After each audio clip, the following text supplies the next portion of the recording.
So many men and women these days are suffering from depression. It's really the biggest epidemic that we have in the Western world at the moment. So hands up if you have a friend or a relative or someone you know with depression, because I know I have had and do. To recognise that the system is not working is not hard. We've got a population in Australia of 24 million people. We have, last year and the year before, over 31 million scripts written for antidepressants. Australia is the third largest user of antidepressants in the world. The USA is number one, but we are not far behind. Iceland's number 2 per head of population. So to understand that the way in which depression is being treated, I don't believe works, mean that I had to find a way to help people with depression which was different. And the way I found was to actually treat mental health naturally, to recognise there are things that can be done naturally to treat mental health. And looking back in some of the old books, looking back in the old texts, looking at the work of people like Abraham Hoffa and Carl Pfeiffer and people who were psychiatrists working with people with mental health issues, not just depression but other mental health issues as well, I found that all of these conditions can be treated naturally. So I set out to build programs that can actually help people deal with those issues.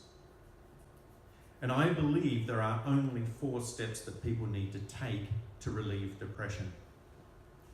So going through that system is, first of all, they have to have a belief that they can change, a belief that they can let go of depression. And that comes through awareness. That comes through the awareness that they hold that other people have done that. Other people have got out of depression. We'll hear stories from this group of other people who've got out of depression. And it comes through awareness. And then to accept that the stories they've been told, that they have to stick in that place with depression and anxiety and trauma and everything else, is just not true. And the first building block is nutrition, because it's been proven time and time again. Science has proven it. Research has proven it, that if the person does not have the right nutrition, if they're not getting all the B group vitamins that they actually need for themselves, then they are liable to lapse into depression. The next step is release. The next step is to think that, okay, if I've got depression, this is a condition, it's not a disease. And because it's a condition, I can find a way to release this condition. And I can find that way because others have found that way. And the first step that I use to help people release their condition is to locate the problem, to locate what's actually going wrong. And as people do that, I've found that they actually get out of their pain because they feel supported. And that's the next thing that everybody with depression really needs. They need support. They need support from outside of themselves, but they also need support from inside of themselves. And then they need emotional release. And emotional release comes from learning skills which can help lead to that emotional release. And it doesn't matter whether what's happened in childhood, as it did for me, 45 years before I found out what it was all about, or for someone else that was anxious all of his life and absolutely depressed because of it, who was able to be cleared in one session. It doesn't matter what the cause is. What matters is that the cause is located and emotional release is allowed to happen. And that comes through building skills. So I've built the skills over 30 years of my practice and career, but it's not about my skills, it's about your skills. If you were suffering from depression, you had a friend or a family member with depression, it is important that those skills that I have can be transferred to someone else, or they can learn your skills which help them deal with those issues in a better way. Because all depression, I believe, comes from trauma. Behind any depressed state, any depressed person, there will usually be found a trauma. And that trauma might have happened when they were a little child. It might have happened when they were growing up to be a teenager. It will come from trauma. And the trauma can be as simple as not getting the B group vitamins into their body. It can be as simple as somebody told them they weren't worth anything or they weren't good enough. Who's ever felt they weren't good enough? I know I have. Part of my earlier life. And I found that out for myself through just self-reflection. I wasn't as good as others. I wasn't as good at sport. I wasn't as good at academic as some others. So I just shut down. It's easier to shut down than it is to deal with the issues. But all of it's about trauma. The interesting thing, the studies have been done and research is saying that TLC, who knows about TLC? What's TLC? Tender loving care. Yeah, tender loving care. That TLC has been found to be just as important as any antidepressant. Research has shown that TLC, delivered in a way in which people can get involved in it, has actually cured more people than antidepressants ever did. But the TLC doesn't come from outside of someone, it comes from inside. So it's really important that anyone with depression recognises there are steps to take, there is things that they can do. And it's important that they identify that they do not have to stay stuck. They do not have to stay where they have been for 10, 20, 30 years. I've had clients 30 years of depression. They change their nutrition, they change their outlook, they change their way of living, and all of a sudden there's no more depression. What's that about? They've been on the antidepressants, they've had those for years and years and years, but they did not change their outlook on life. What changed their outlook on life was the things we're talking about here today. And then they acted.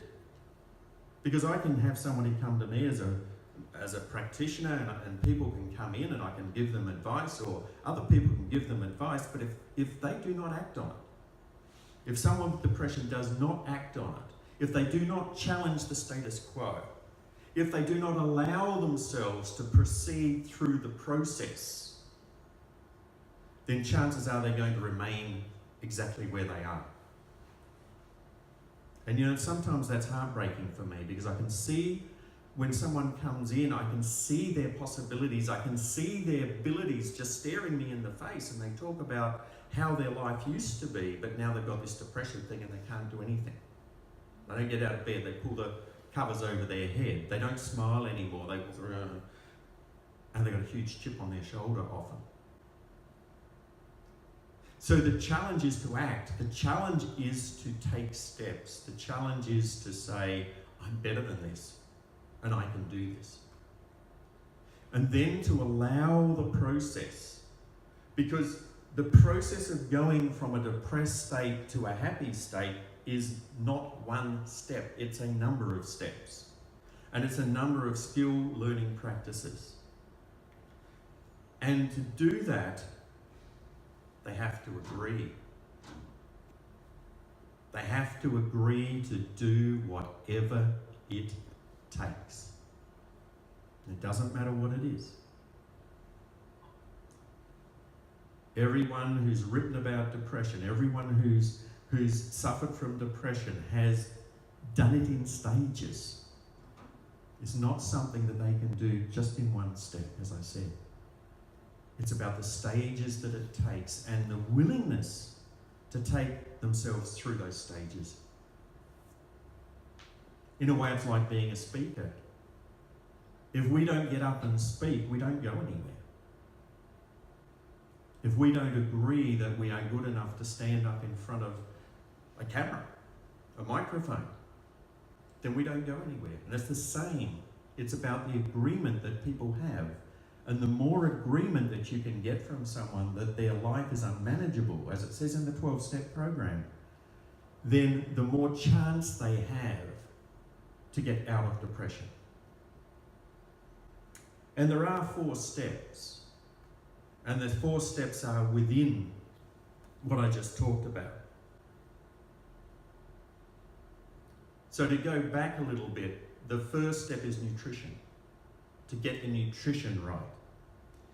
The second one is to locate the problem, to really locate what it is that's holding on, to recognise that there is something gone wrong in their life that they don't know how to overcome and they need some help with it, or they need to study more or learn new skills. The third step is emotional release. I've done a lot of emotional release work on myself. I've done a lot of emotional release work on clients and friends. And I don't know how anyone can overcome a condition like depression without doing some of that emotional release work.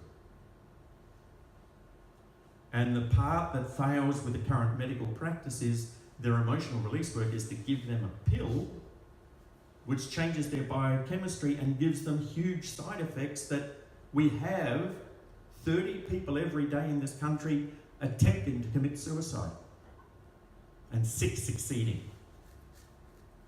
What sort of system is that? We can do better. People can do better. I love to see the smiles on people's faces when they realise they don't have to live that way anymore. When they realise that they're not being punished by God. When they realise that what they were taught as children does not apply to them anymore. That they know that they're allowed to have freedom. That they know that they're allowed to live their life differently than what they thought. And that comes about because they agree to go through these steps. So if you know of someone who is depressed, or if you have someone in your family who would like some support or help, if you can get them to go to davidlomman.com services, there are 2 forms on there, a case history form and a stress evaluation form. They can be filled in online and sent to me. There's no obligation. Once I receive them, I will book a free strategy call with them so that they can follow things through with me, with someone else, and it doesn't matter whether they're anywhere in Australia or anywhere in the world, because I've worked with people all over the place. So thank you for today. Thank you for your time.